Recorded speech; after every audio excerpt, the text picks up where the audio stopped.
keyakinan wah ya iki. Oke.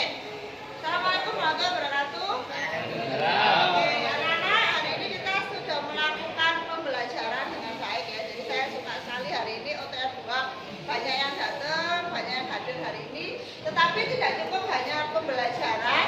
Kita di awal pembelajaran semester ini untuk minggu depan dan berikutnya kita tetap harus membuat yang namanya kesepakatan atau keyakinan kelas. Untuk apa?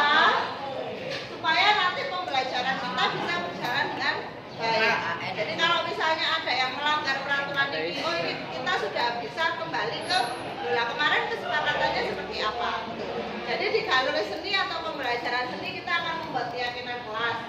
Awalnya kita akan menentukan dulu apa yang sekiranya boleh dan tidak boleh. Apakah boleh di sini terlambat? Tidak.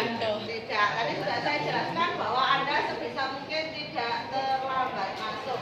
Kalaupun terlambat karena ini Bu saya kan pindah kelas, boleh. Tapi maksimal kira-kira berapa menit anaknya? 5 menit ya. Kosong waktu 10 menit. 5 menit saja ya. Jam setengah Bu. Lagi BAB. 5 menit toleransinya karena kalian harus berjalan moving dari kelas ke galeri. Itu keterlambatan. Kemudian untuk penggunaan HP bagaimana? Kalau tugas sudah selesai. Kalau tugas sudah selesai. Kalau tugas selesai. Bisa penuhnya loh. Oke, tapi jika HP-nya dibuat untuk mendengarkan musik boleh? Boleh ya, karena kalian tadi saya sudah bilang bahwa kita butuh refresh. Tapi kalau nanti di sini biasanya saya ada speaker kecil, itu biasanya sudah dari laptopnya Mungkin nanti nyetelnya dengan lagu apa nanti bisa kita putar itu di HP. Untuk masalah kebersihan, anak-anak Senggel. wajib menjaga kebersihan. Artinya ada tempat sampah, selesai makan, selesai kalian ada sampah apapun Chandra, ini bapakmu. Anda wajib untuk Kaspo. di tempatnya ya. Artinya selama kelas belum bersih kalian tidak boleh Keluar. meninggalkan atau keluar kelas. Terus ini soal disiplin, soal apa? Sekarang soal kata-kata kotor bagaimana? Karena kalian mungkin ada di sini yang terbiasa meso, Mati. apa? Rafi Bu. Kira-kira bagaimana? Baca istighfar. Tidak boleh, betul ya. Jadi Kalau meso ditonton, Bu. kelasnya OTR 2 adalah kelas-kelas anak yang soleh. Nanti ya. Saya kalau lihat OTR itu wajahnya kayak soleh semuanya gitu ya. Kayak beriman. Ya. Ini soleh banget ini Bu. Kebangetan soleh Ini soleh seperti wajahnya imam masjid ya. Gak percaya kok. Sama ini Bu. Ada jamaahnya Pak? Saya Ya. Jamaahnya cuma 3 Bu. Tidak boleh berkata-kata kotor. Itu yang pasti. Terus kemudian bagaimana dengan tugas? Kalau tugasnya nggak selesai ya udah. Betul, kerjakan tugas terlebih dahulu. Jadi kerjakan tugas tepat pada waktunya. Bu kalau gak tepat pada waktunya Bu. Waktu lain gak apa-apa Bu ya. Biasanya di kelas tersebut kita bikin kesepakatan. Misalnya kayak gini, Rek, ayo gawe kenean. Ini kira-kira OTR 2 selesai dalam waktu 2 hari. pertemuan. Misalnya karena kita Jumat ya, kayaknya kita baru selesai 3 kali pertemuan ya kan? Berarti kita sepakati di awal bahwa tugas yang ini 3 kali pertemuan. Nanti lihat mari kita simpan dulu di penyimpanan. Setelah itu kita minggu depan kita lanjutkan lagi. Seperti itu boleh. Ya kalau sudah deadline kayak gitu ya berarti harus disepakati sama-sama. Karena nanti di bulan Desember kalau misalnya jadi ya kayak tahun kemarin itu ada namanya pameran seni di Indo. Nah yang laki-laki itu biasanya saya minta untuk bagian dekorasi. Jadi dan itu gak OTR 2 dengan OTR 2. Nanti kalau sudah pameran itu gabung. Bisa jadi yang dekor itu ada anak OTR-nya, ada anak TKR-nya, ada anak DKV-nya, itu bisa jadi siji. Begitupun ceweknya. Misalnya mau menampilkan tari masal, arek seket perwakilan dari sini ada, dari sini ada. Misalnya Bu saya nggak bisa nari, ya minimal direwangi PKB kayak gitu ya. Jadi semua nanti itu kumpul jadi satu ada di indoor.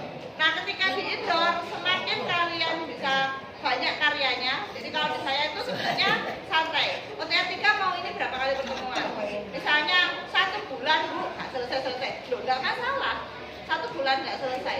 Tapi nanti kalau kamera dia jangan iri kalau kelas yang lain sudah bikin karya, tak hanya ini saja, ada yang bikin gini, ada yang sudah jadi batik, ada yang segala macam, karena memang mereka selesai dalam waktu yang kurang dari 1 bulan. Jadi seperti itu ya. Terus kemudian ada lagi namanya pekerjaan kita nanti adalah secara berkelompok. Kenapa saya bilang itu? Karena ada kerjaan yang individu memang, kayak nyampur warna itu sendiri-sendiri. Nggak mungkin nyampur warna berdua, tangannya lurus-lurus, pasti sendiri-sendiri. Tapi nanti kalau udah kerja proyek itu adalah kelompok.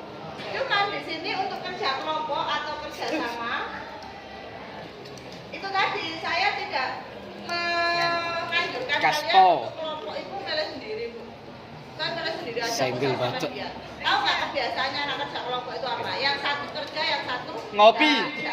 Nyiker, Bu. Kalau sudah seperti itu apakah di pembelajaran sendiri boleh? Kalau di saya ya sampai Anda kerja kelompokan, satu tidak kerja, keluarkan anak itu dari kelompok tersebut. Dan itu boleh. Ya, nanti anak yang tidak mengerjakan tadi akan memiliki tugas tersendiri. Jadi tidak perlu kita kelompokan, tapi kita kerja dewe, dia nggak kerja dapat nilai, itu di pembelajaran saya tidak ada. Makanya kalau di pembelajaran saya ada namanya menilai proses. Jadi aku tidak delok hasilnya. Meskipun hasil kamu nggak bagus banget, tapi aku hanya mengerjakan dewe, saya tahu betul itu dikerjakan di galeri. Meskipun seperti itu, saya biasanya masih ngasih nilai di atas KKM. Jadi KKM kita nanti adalah 75%. Jadi kalau Anda masuk minimal kerjakan itu saya nggak mungkin tega ngasih 75. Pasti di atas itu 78, 80. Itu biasanya yang saya lakukan. Nah, ini kemudian akan terbentuk namanya nilai-nilai keyakinan. Nilai-nilai kebajikan. Kebajikan itu apa? Seperti misalnya disiplin, nilai kesopanan, ya. Ada lagi nilai kebersihan. Nah, tidak terlambat itu masuk di nilai apa? Disiplin. Tugas selesai. Kebersihan. Kata-kata kotor masuk. Kebersihan. Pesan saya di UTR kan gaya ceweknya. Kalau tahun kemarin itu saya sanggup karena anak lanangnya nggak ada yang lama ke perempuannya. Jadi kalau ada perempuan di kelas kalian usahakan dijaga, bukan hal-hal yang tidak diinginkan tidak terjadi. Kerjakan tugas-tugas waktu masuk disiplin kerjasama. Jadi itu sekian dari Bu Fel hari ini. Minggu depan kita ketemu lagi, tidak perlu membawa apa-apa dulu karena masih belum ya. Sampai ketemu minggu depan. Assalamualaikum warahmatullahi wabarakatuh.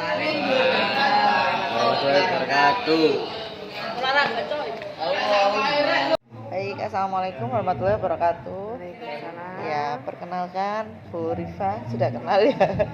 Saya Bu V. Kali ini saya ingin mengajak diskusi nih Bu tentang pembuatan keyakinan kelas di setiap kelas. Nah, kalau menurut Bu Rifa sendiri penting nggak ya kita membuat sebuah keyakinan kelas gitu? Itu sangat penting sekali ya, karena kadang anak-anak itu kalau nggak dibuat keyakinan dia ibaratnya kurang termotivasi juga untuk baik itu dalam pembelajaran ataupun dalam bergaul sesama temannya gitu. Benar, jadi di kali ini saya ingin diskusi bahwa penerapan disiplin positif itu sangat penting di dalam kelas ya Bu Rifa. Jadi kita dengan penerapan disiplin nanti anak-anak akan lancar pada saat kegiatan pembelajaran. Nah, untuk keyakinan kelas sendiri Bu Rifa, itu biasanya kalau di kelas Bu Rifa sendiri seperti apa? Apakah seperti ini juga Bu, kayak menjaga kebersihan dan keindahan kelas seperti itu? Itu ya secara umumnya seperti itu.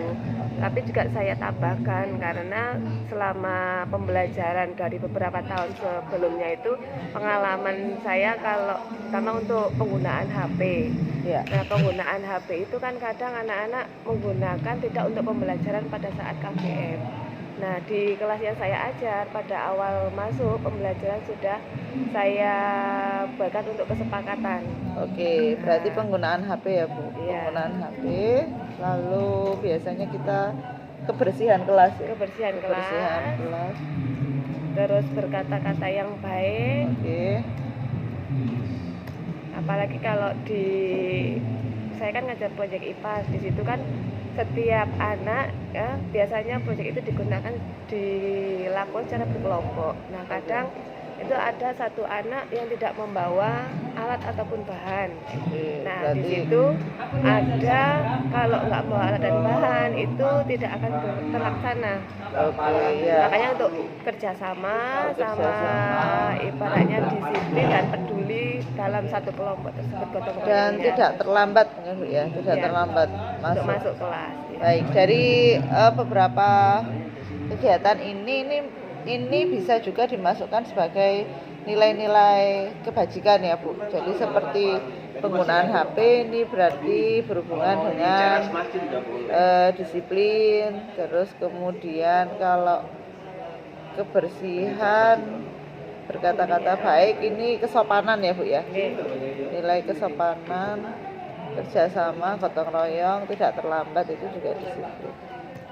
Nah, oke Bu. Jadi kita berharap bahwa dengan membuat keyakinan kelas seperti ini kegiatan bisa berjalan dengan baik begitu Bu ya. Dan anak-anak tidak tidak merasa keberatan. Oh ini sudah pembiasaan yang baik. Kita juga ada penerapan ini Bu ya. Sebenarnya kemarin saya di guru penggerak itu ada namanya segitiga restitusi. Jadi penanganan kasus siswa tetapi kita tidak langsung menjudge anak tersebut bersalah. Jadi di segitiga restitusi itu kita ada menstabilkan identitas mereka seperti oke, kamu melakukan kesalahan, salah sesuatu yang wajar dan seterusnya seperti itu. Jadi memvalidasi tindakan yang salah. Terus kemudian kita nanti ada yang namanya menerapkan mengembalikan mereka pada keyakinan kelas yang sudah kita buat. Jadi segitiga restitusi nanti itu bisa juga nilai-nilai kebajikan yang sudah kita buat ini tadi itu bisa dimasukkan untuk penanganan kasus. Jadi setelah anaknya kita bilang oke, kamu membuat kesalahan pasti ada alasannya apa, baru kita mengembalikan mereka lagi kepada nilai-nilai keyakinan ini. Begitu Ibu. Semoga pembelajaran kita di kelas bisa berjalan dengan baik. Terima kasih.